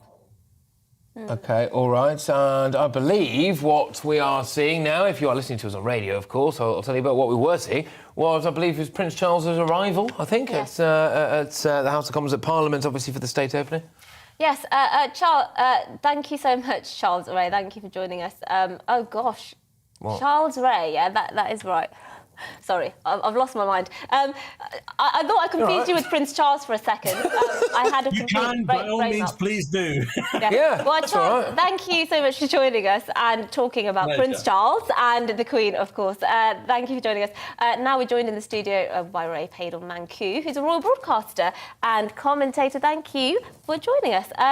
This is, as we say, if we keep mentioning that number, 59 years since she last missed a state opening of Parliament, which of course also means that this is the first time Prince Charles is doing one. So it's quite a big moment for him as well. Yes, it is. He's been attending the state opening of Parliament alongside the Queen and before Duke of Edinburgh when he was alive. So that was sort of his apprenticeship. And this is now just the next logical step, I think. I'm not surprised that Her Majesty isn't there. It's a very tiring day, the state opening of Parliament. It's a lot of walking involved. And at the end, you have those steps to climb to get to the throne. So I thought it was a bit unlikely that she's coming.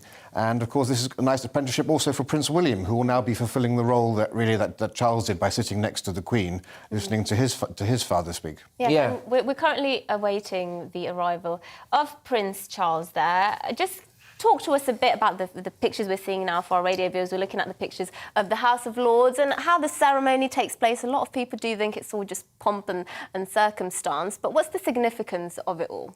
Well, you know, the great British constitutional historian Walter Bagehot said that our constitution in England is not written down, so we have two elements, the ceremonial, dignified, and the day-to-day humdrum. And the state opening of Parliament combines them both. You've got the glory of the state opening ceremony and then the Queen's speech, the practical side.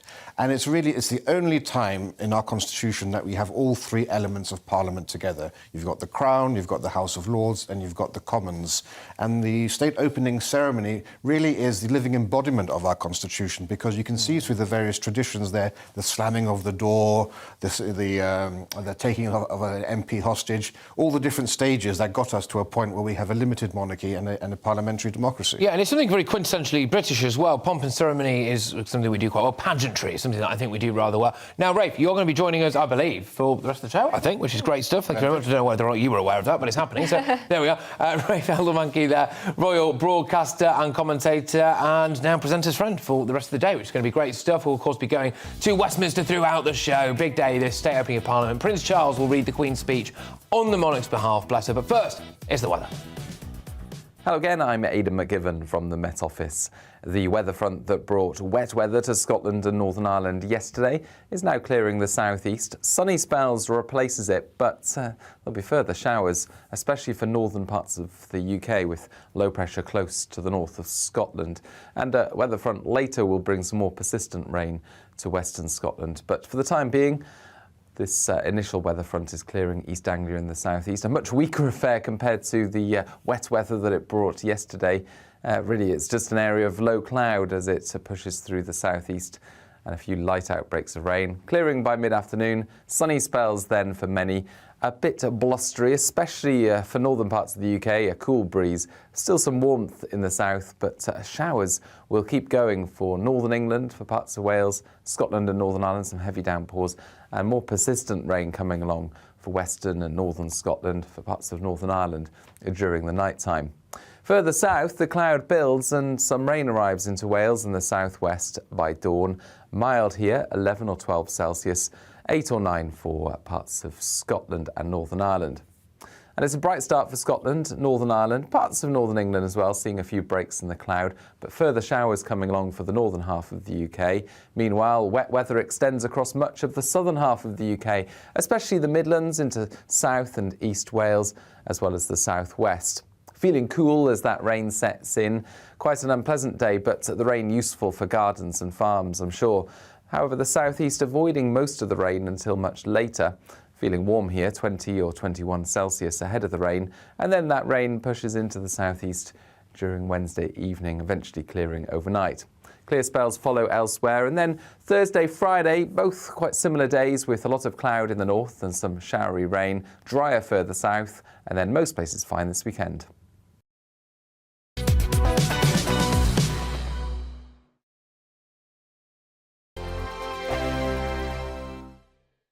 Hello, I'm Michelle Dewberry, and you can join me every weekday 6 till 7 on Jubes and Kerr. Me and my panel will get stuck right into the day's events, and I can tell you, in fact, I can warn you, expect some robust debates, some strong opinions and perspectives from both sides of the fence. It's about you at home as well. I love to read out all of your comments, or at least as many as I can. So join me, Michelle Dewberry, Monday to Friday, 6 till 7 on Jubes and Kerr.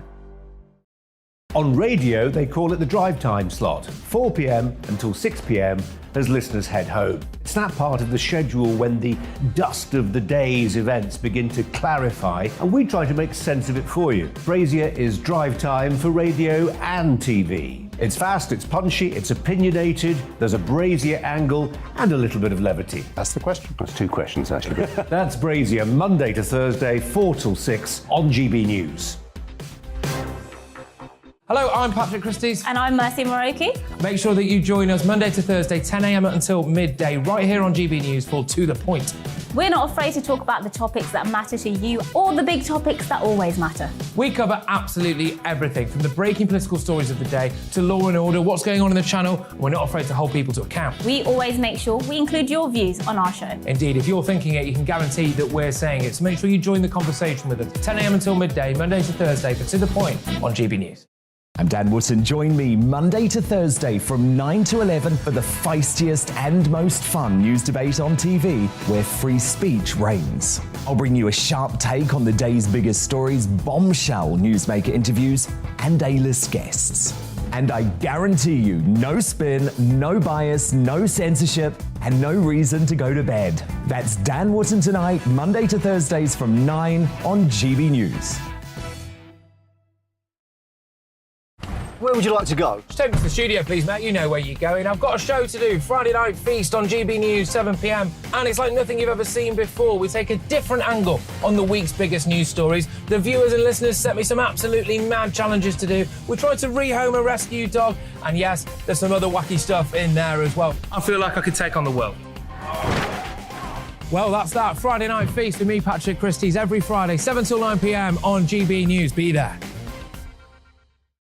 Every night at 11 on GB News, we bring you the next day's stories the day before. It's basically like time travel. If it's a big story, we'll cover it, guaranteed. But we'll also have some fun along the way. Big opinions, big laughs. Sometimes big hair. This is Headliners, the paper review show that won't send you to sleep like the others will. 11 p.m, 7 nights a week. Join us.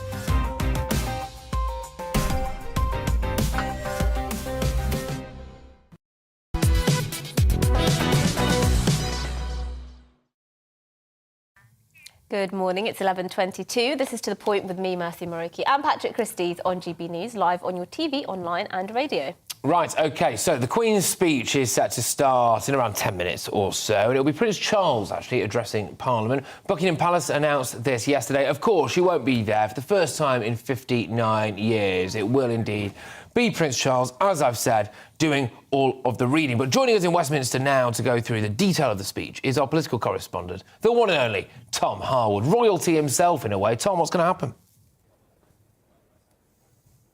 Well, I mean, there's two parts to this, of course. There's all of the pomp and the ceremony, some of which we've been experiencing so far. We've seen Prince Charles and indeed the Duchess of Cornwall already head into the building underneath their Victoria Tower, which is right behind me. They drove past the Coldstream Guards as they played God Save the Queen, which I think is a particularly apt thing to play at this time, even though it happens every state opening. Perhaps this year it felt more apposite. But then what happens is, of course, they go in, they go through, and the Lord joins with the Commons in that chamber for the speech to be read. But really, what will be in that speech? Because this speech is about the legislative agenda for this session of Parliament. This is about the government making its mark and potentially its very last opportunity to do so, because of course there will be another state opening before the end of this Parliament, but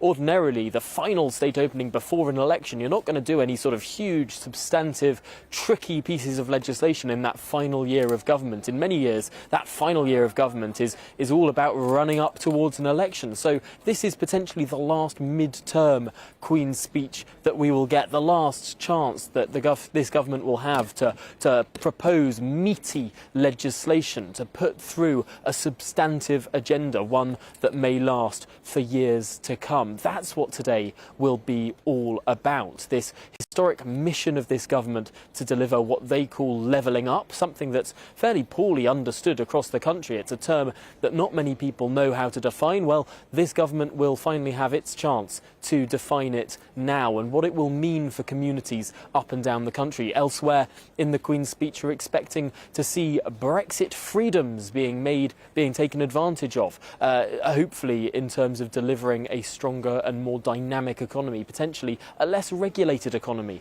something that may well help with the cost of living crisis in the medium to long term. We're not expecting any immediate fiscal measures to help with the cost of living crisis. There's a lot of speculation as to whether there'll be a fiscal event, the Chancellor standing up in the House of Commons and delivering another package of support that may well come in the months to come. But that's not what today is about. Today is about the long-term legislation, the programme for the year, the issues that were put forward in the manifesto and have been raised since. We're expecting a British Bill of Rights, for example, something that can deal with deporting foreign criminals. We're expecting other pieces of legislation to do with potentially growth, house building perhaps, in a way that helps.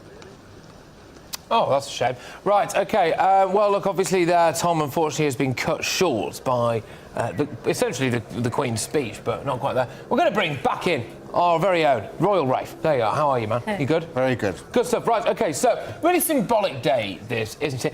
What do you think the Queen will feel like about not being there? Mercy obviously hopes that she's wrapped up in a blanket, nice cup of tea, corgis around her, having a watch of this kind of stuff. Will she be upset, do you think, not to be there? I think she'll be disappointed, obviously. She takes her role very seriously, and the fact that she's attended every single one except for now 3 times says a lot about her dedication and her duty, but also she'd be, I'm sure, happy to basically see her son in this role and see him perform the role which he'll be performing every year at one point in the and it is important, that, isn't it? Kind of, look, like you said, it's almost like a warm-up act. Obviously, you hate to say that, but you know, eventually Prince Charles is going to become king, right? So we'll have to admit that, people. And this is kind of an opportunity for him, I suppose, to practice in a way.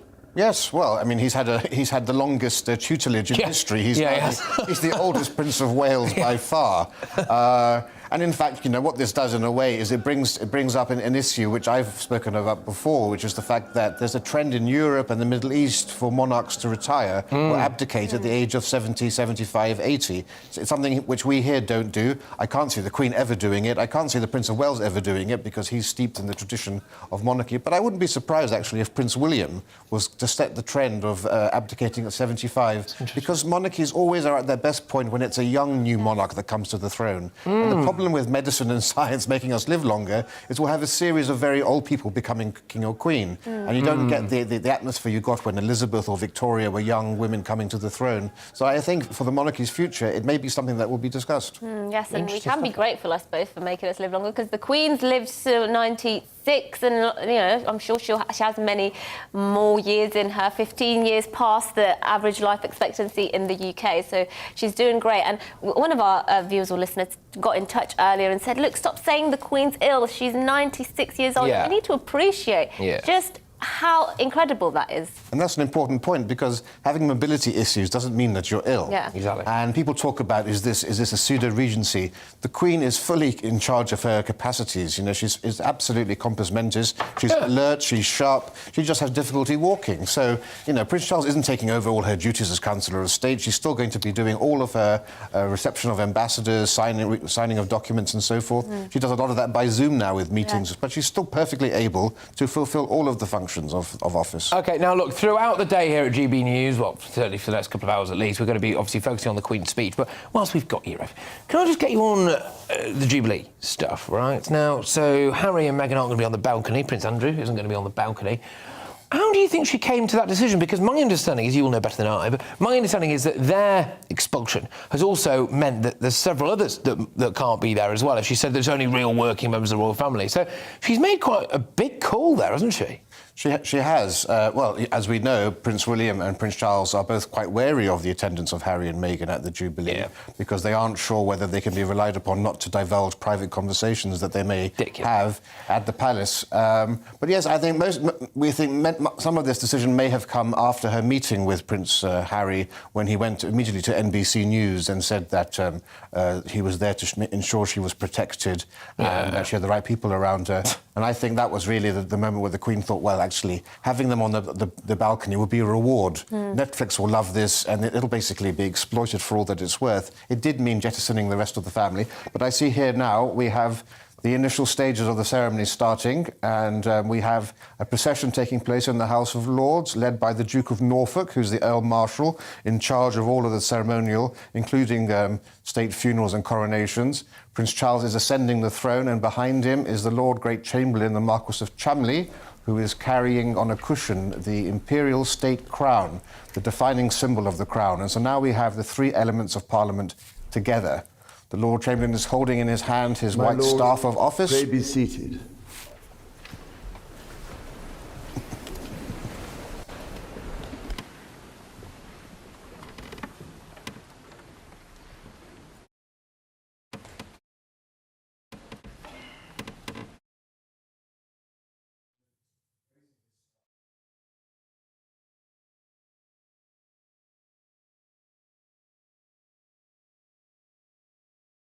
To the House of Lords and hear the Queen's speech. Yes, indeed. We'll obviously be bringing you that live when it gets underway very, very shortly, I imagine. And you can see there, can't you? This is one of the reasons why I feel as though we're potentially the envy of the world. Look at this pomp and ceremony.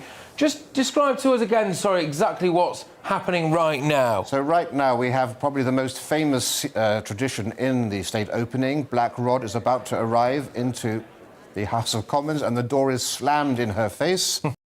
Symbolise the fact that the King cannot enter Parliament or the Queen without permission. And having knocked 3 times with the great rod that she has, she'll be allowed admission, and she'll now invite the members of Parliament to come to the House of Lords. Yes, indeed. And it is a very, I mean, obviously a very, very ceremonial day, isn't it? So they knock 3 times on the door, that's right? Is it knock 3 times? The Queen commands this Honourable House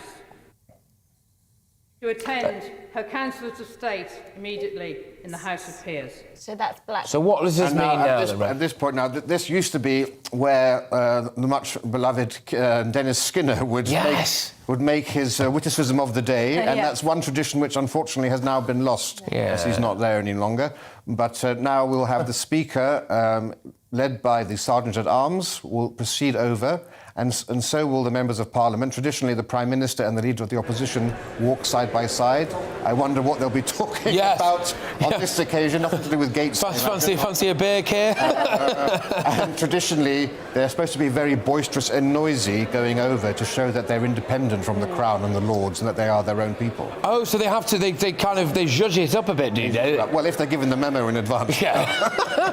That's really interesting. So actually, that's a really nice touch. I wasn't aware of that at all, actually. So they're supposed to be quite boisterous, as you said, and that symbolises their independence. That's right. And of course, not all the MPs choose to go over because there's very limited space in the House of Lords for the MPs, so lots of them just sit and wait for them to come back. But the Cabinet and others and the front benches of both sides will be there. Yes, and just remind us what exactly they're going to see when they eventually arrive. What's the future king, Prince Charles, going to deliver to them? So the Queen's speech isn't actually the Queen's speech, it's the government's speech, but it's her government. What will be interesting to see is normally when the Queen delivers the speech, there are references to my government will do this, my government will do that. I'm curious to see what Prince Charles will say. Will it be the Queen's government or this government?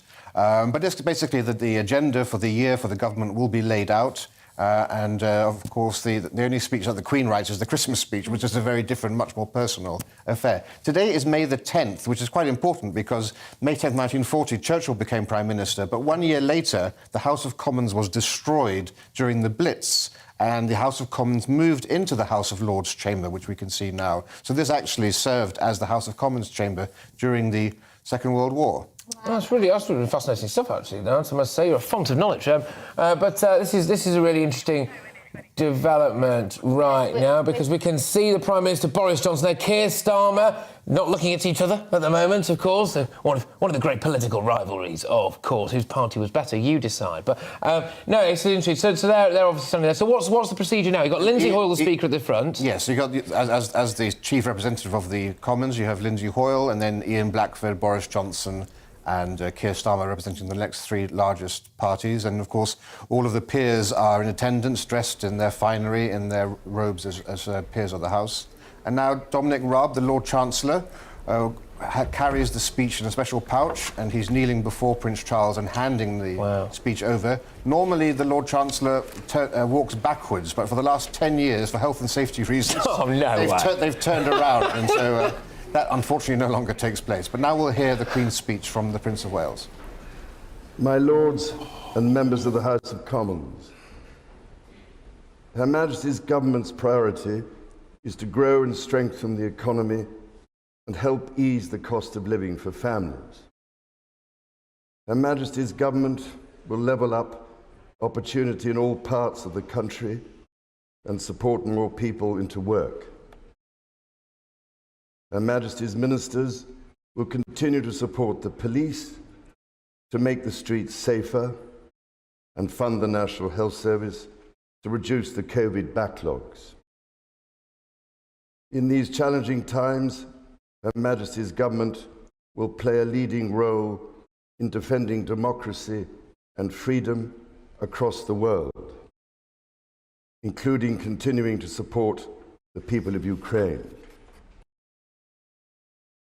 Her Majesty's government will drive economic growth to improve living standards and fund sustainable investment in public services. This will be underpinned by a responsible approach to the public finances, reducing debt while reforming and cutting taxes. Her Majesty's ministers will support the Bank of England to return inflation to its target. A bill will be brought forward to drive local growth, empowering local leaders to regenerate their areas and ensuring everyone can share in the United Kingdom's success. The planning system will be reformed to give residents more involvement in local development. Her Majesty's government will improve transport across the United Kingdom, delivering safer, cleaner services and enabling more innovations. Legislation will be introduced to modernise rail services and improve reliability for passengers. Her Majesty's ministers will bring forward an energy bill to deliver the transition to cheaper, cleaner and more secure energy. This will build on the success of the COP26 summit in Glasgow last year. Draft legislation to promote competition, strengthen consumer rights, and protect households and businesses will be published. Measures will also be published to create new competition rules for digital markets and the largest digital firms. Her Majesty's Government will establish the UK Infrastructure Bank in legislation, with objectives to support economic growth and the delivery of net zero. Reforms to education will help every child fulfil their potential wherever they live, raising standards and improving the quality of schools and higher education. Her Majesty's ministers will publish draft legislation to reform the Mental Health Act. Her Majesty's Government will continue to seize the opportunities of the United Kingdom's departure from the European Union to support economic growth. Regulations on businesses will be repealed and reformed. A bill will enable law inherited from the European Union to be more easily amended. Public sector procurement will be simplified to provide new opportunities for small businesses. New legislation will strengthen the United Kingdom's financial services industry, ensuring that it continues to act in the interest of all people and communities. The United Kingdom's data protection regime will be reformed. Her Majesty's Government will continue to champion international trade, delivering jobs across the country and growing the economy. Legislation will be introduced to enable the implementation of the United Kingdom's first new free trade agreements since leaving the European Union. Her Majesty's ministers will encourage agricultural and scientific innovation at home. Legislation will unlock the potential of new technologies to promote sustainable and efficient farming and food production. Her Majesty's Government will protect the integrity of the United Kingdom's borders and ensure the safety of its people. Her Majesty's ministers will take action to prevent dangerous and illegal channel crossings and tackle the criminal gangs who profit from facilitating them. Legislation will be introduced to ensure the police have the powers to make the streets safer. A bill will be brought forward to further strengthen powers to tackle illicit finance, reduce economic crime, and help businesses grow. Measures will be introduced to support the security services and help them protect the United Kingdom. Her Majesty's Government will lead the way in championing security around the world. It will continue to invest in Her Majesty's gallant armed forces. Her Majesty's ministers will work closely with international partners to maintain a united NATO and address the most pressing global security challenges. The continued success and integrity of the whole of the United Kingdom is of paramount importance to Her Majesty's Government, including the internal economic bonds between all of its parts. Her Majesty's Government will prioritise support for the Belfast Good Friday Agreement and its institutions, including through legislation to address the legacy of the past. Her Majesty's Government will ensure the Constitution is defended. Her Majesty's ministers will restore the balance of power between the legislature and the courts by introducing a Bill of Rights. Legislation will prevent public bodies engaging in boycotts that undermine community cohesion. Her Majesty's government will introduce legislation to improve the regulation of social housing, to strengthen the rights of tenants and ensure better quality, safer homes. Legislation will also be introduced to ban conversion therapy. Proposals will be published to establish an independent regulator of English football. In this year of the Platinum Jubilee, Her Majesty looks forward to the celebrations taking place across the United Kingdom and throughout the Commonwealth, and to the Commonwealth Games in Birmingham this summer. Members of the House of Commons, estimates for the public services will be laid before you. My Lords and members of the House of Commons, other measures will be laid before you. Her Majesty prays that the blessing of Almighty God may rest upon your councils.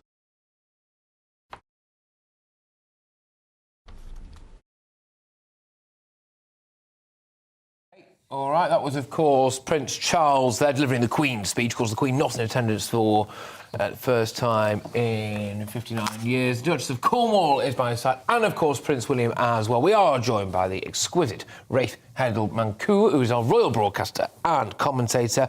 Can you give us a quick summary, please? Yes, so we've just had the Prince of Wales deliver the Queen's speech, the first time he's done that. Her Majesty twice before didn't deliver the Queen's speech, but on those two occasions, in 1959 and 1963, it was delivered by the Lord Chancellor. Rather than have Dominic Raab do it, it was fitting, I think, in the circumstances for the Prince of Wales to do it. The crown has now been lifted again by the Lord Great Chamberlain, the Marquess of Cholmondeley, and he's being led now by the Duke of Norfolk, the Earl Marshal, who's in charge of coronations and state funerals and the opening of Parliament, and it's being processed out, accompanied by the Cap of Maintenance, which is a status of honour, and by the Sword of State, which dates back to King James II's coronation of 1685. And behind them come, of course, the dignitaries, as you've said, the Duchess of Cornwall, Prince William, who was in mourning dress, wearing his Golden and Diamond Jubilee medals. The Prince of Wales was wearing his naval uniform with the Order of the Thistle and the collar of the Order of the Garter. And the MPs are now proceeding out of the House of Lords, and they're going to make their way back to the chamber. And there's a little bit of hopefully an amusing couple of speeches. There's an honourable address, which is the custom of the day after these speeches, delivered by two government backbench MPs, one usually a veteran, one more newish. They try to make it entertaining, but after that you'll have the Leader of the Opposition delivering his verdict on the Queen's speech, and this is why he's called the Leader of Her Majesty's Loyal Opposition, because he's criticising the Queen's speech, but he's doing it from a position of loyalty. No, absolutely, yes, indeed. And, I mean, it's a fantastic ceremony there. One of the great things about Britain, really, is this kind of stuff, right? You see these, we do it, I think, better than anyone else. So they're going to sashay their way back into the Commons now, as you said. And so quite amusing speeches are we hoping for, or what do we think? I mean, they've got quite a lot of material at the moment, to be fair. Quite a lot of material. I'm not sure whether Garden Gates will come into it or not, but certainly, it depends on who's being chosen this time around, because it's an honour to be selected. What do you think will be, going through Prince Charles's head right now? Obviously, quite a sad moment for him because, that's his mother. We know her as a queen, but that's his mother, and, she's getting very old, and he will be thinking, I would assume, about how he needs to step up now in his role we go forward. But he'll be very happy to. As I said earlier, he's had the longest apprenticeship in history, and certainly I think it's only right and fitting that he take more of an active role to basically perform the functions and duties which he will perform eventually till the end of his life. And I think this is a very appropriate time for him to take up that mantle, because this is the great set piece of the year. This is one of the great ceremonies we have in our Constitution. Yeah, in a way, do you think Prince Charles is better placed now to become king than maybe he was a few years ago? It strikes me, you may disagree, it strikes me that he's got a bit more popular the older he's got, I think, with the general British public. What do you think? I think so too, and I think that the Duchess of Cornwall has increased her approval rating in the country quite justly, because I think she's an absolutely terrific woman. Anybody who's met her knows how down-to-earth she is, what a great sense of humour she is, and how easy she is to get along with, no airs or graces.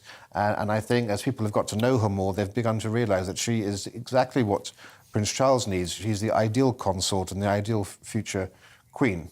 Yeah, and indeed, and in a way, you know, we talk a lot, don't we, on this show about, you know, sexism or misogyny. It's women, really, who've been holding the royal family together, arguably, for a very long time. The Queen, obviously, Kate and Camilla. Look, Rafe, thank you very much. We're going to be going back to you shortly, I believe. But joining us for more reaction live from Westminster is our royal reporter, Cameron Walker, who will be joining us shortly, I believe. But, and yes. in Windsor, Tom is in Westminster. Sorry. So, Tom, we can go to in Westminster right now. Tom, what did you make? What's your reaction to the bills set out in the Queen's speech, of course, on behalf of the government?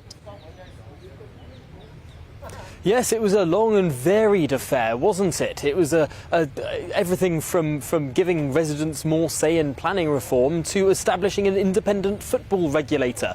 This is clearly an agenda for a government that wants to get on and do things and potentially move the conversation forward from the last turgid 5 months of debate about beer, curry, cheese and wine, and indeed birthday cake.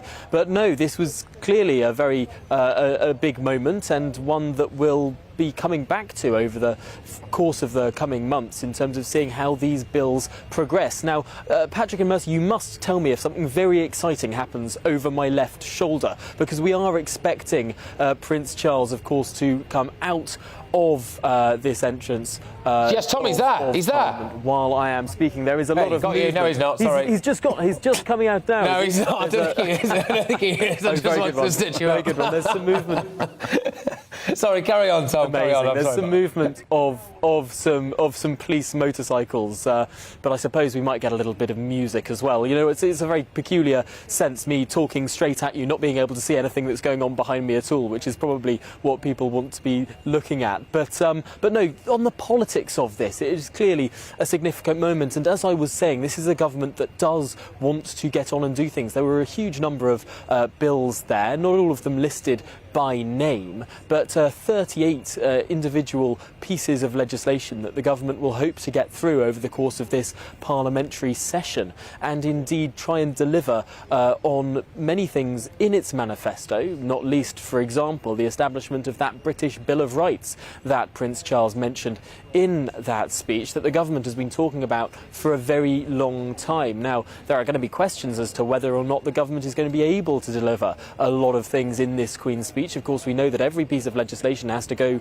between both houses, the House of Commons, where the government has a large majority, but also the House of Lords, where the government doesn't have a majority and has to do a lot of horse trading with the Labour Party and with the Liberal Democrats as well. And it's sometimes a lot of ping-pong between both houses trying to force legislation through, and that can really stymie the government's agenda sometimes. So it'll be very interesting seeing which of these pieces of legislation get a lot of resistance, get a lot of stick back, not only in the House of Commons, of course, but the House of Lords as well, which is an important part of the legislative process. And of course, members of the House of Lords are indeed members of Parliament, in the sense not MPs, but of course members of that legislative process, and they do matter. Their votes do matter as well. So that's a very interesting thing to follow. And I think we do remember the Lords a little bit more today, given that we were just watching Prince Charles sitting there in the House of Lords. We were seeing all of the pageantry going around on that half of the parliamentary estate. It is a very important part of the parliamentary and legislative process, and one that I think too often we do not factor in so much to our calculations. Yeah, very, very quickly, Tom, we know that the cost of living is the biggest issue in the country right now, according to all the polls. Do you think people at home listening will think this Queen's speech provided enough detail about what the government might plan to do for that? Well, when it comes to the cost of living, this Queen's speech was a broad brush stroke. So it's not going to provide that individual sort of detail about how the government might address the cost of living. Now, I must say the national anthem has just started to be played by the Coldstream Guards behind me, so I'm imagining we are about to see a royal exit from Parliament. Sorry to interrupt, Tom. Sorry to interrupt, Tom. I know I stitched you up last time, but now we actually can see Prince Charles leaving alongside Camilla. So I just thought I'd bring that to our attention and the attention, of course, of our radio listeners and indeed our TV viewers. But carry on, please, Tom. Sorry, you were rudely interrupted there. What were you saying? Yes, absolutely, and the Coldstream Guards continue to play the national anthem there, just as Prince Charles is driving mere metres away from me, down Abingdon Road there and along towards Parliament Square. So now there he is, he has left the building. Now it's for the politicians to start debating exactly everything he read. This is, of course, the monarchy remaining separate from the day-to-day legislative agenda, setting it out there what the government will be doing. But, of course, when we come to that issue of the cost of living, this is about a long-term programme for government. It did, of course, mention economic growth, but that's more long-term. Will there be some sort of fiscal event in the coming weeks or months from the Chancellor separate to this to deal with the cost of living? That, of course, remains a possibility. Tom, thank you very much. Tom Harwood there, live from Westminster, whizzing you through the political side of this. But we're going to go to Cameron Walker, of course, our royal reporter, who's in Windsor to get the royal side of it. Cameron, what do you make of Prince Charles's, I want to say, performance, I suppose, really? Well, I think it's a bit of a historic day, Patrick. For the first time, Prince Charles read the Queen's speech on the Queen's behalf, sat next to the imperial state crown to the right of him, and that symbolises the sovereignty of the monarch. He wore his naval uniform. He looked very, very regal, I believe, and it is a truly historic moment. We found out yesterday that Her Majesty would not be attending the state opening of Parliament today. Buckingham Palace says she has what they describe as episodic mobility problems, and I think to you and I think that kind of means that she has some good days and some bad days with her health. But she handed over responsibility to two of her councillors of state, that is Prince Charles and Prince William, and they could jointly open a new parliamentary session together. The Duchess of Cornwall was also there. She is a Privy Councillor, of course, and the future Queen consort when Prince Charles accedes to the throne. And I think this is perhaps a sign of what the monarchy might look like in the future. But the Queen, of course, is 96, so she is expected to have perhaps a couple of mobility problems, and no doubt that palace aides and Her Majesty herself are very much gearing up for Platinum Jubilee celebrations in just a few weeks' time. Absolutely. Cameron, thank you very much. Cameron Walker there. Well, Windsor not in Windsor as well, I believe. Cracking tie. Well done, my good friend. Cameron Walker there, our royal reporter. And just a quick final word for you, really, Ray. Thank you very much again for sitting with us for all this time. But, yeah, is there anything you'd like to particularly pick up on there? So Charles and Camilla have left now, haven't they? And it's going to be over to Parliament to discuss. Over to Parliament. They'll spend the next several days debating various aspects of the Queen's speech. But I think it's just very important to remember that we don't have a written constitution in this country, and it's through things like the state opening of Parliament that you see the embodiment of the constitution. Absolutely. The three elements coming together, and it's a way for the public to engage with it much better than just having, say, Dominic Raab reading it from the dispatch box in the House of Commons. Absolutely. Well, look, thank you very much, Ray. It's been a pleasure to have you on the show. I'm sure we'll be seeing a lot more of you very, very soon. But look, yes, that's basically it from us now, isn't it? That is it from us. We will be back tomorrow. By. But for now, don't go away, because up next is the briefing with Gloria De Piero. Lots more to come. Here's the weather first. See you soon. Hello again, I'm Aidan McGivern from the Met Office. The weather front that brought wet weather to Scotland and Northern Ireland yesterday is now clearing the southeast. Sunny spells replaces it, but there'll be further showers, especially for northern parts of the UK, with low pressure close to the north of Scotland. And a weather front later will bring some more persistent rain to western Scotland. But for the time being, this initial weather front is clearing East Anglia in the southeast. A much weaker affair compared to the wet weather that it brought yesterday. Really, it's just an area of low cloud as it pushes through the southeast, and a few light outbreaks of rain. Clearing by mid-afternoon, sunny spells then for many. A bit blustery, especially for northern parts of the UK, a cool breeze. Still some warmth in the south, but showers will keep going for northern England, for parts of Wales, Scotland and Northern Ireland, some heavy downpours, and more persistent rain coming along for western and northern Scotland, for parts of Northern Ireland during the night time. Further south, the cloud builds and some rain arrives into Wales and the southwest by dawn. Mild here, 11 or 12 Celsius, 8 or 9 for parts of Scotland and Northern Ireland. And it's a bright start for Scotland, Northern Ireland, parts of Northern England as well, seeing a few breaks in the cloud, but further showers coming along for the northern half of the UK. Meanwhile, wet weather extends across much of the southern half of the UK, especially the Midlands into South and East Wales, as well as the southwest. Feeling cool as that rain sets in. Quite an unpleasant day, but the rain useful for gardens and farms, I'm sure. However, the southeast avoiding most of the rain until much later. Feeling warm here, 20 or 21 Celsius ahead of the rain, and then that rain pushes into the southeast during Wednesday evening, eventually clearing overnight. Clear spells follow elsewhere, and then Thursday, Friday, both quite similar days with a lot of cloud in the north and some showery rain, drier further south, and then most places fine this weekend.